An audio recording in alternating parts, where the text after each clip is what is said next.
Welcome back to another technical video. Today we're going to be going through your question, answering it, and hopefully finding that solution. Guys, remember to stay just a little bit crazy like me, and hopefully you get to that resolution.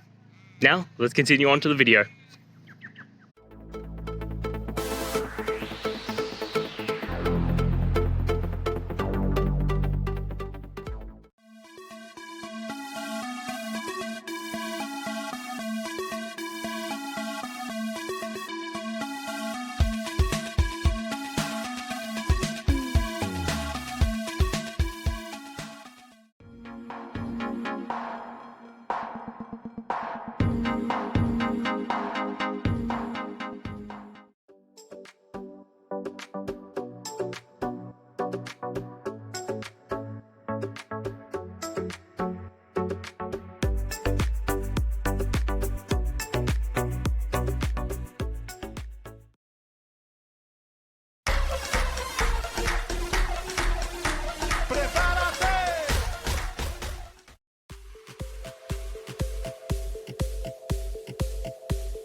I hope that's found the resolution that you're looking for and you managed to work your way through your issue.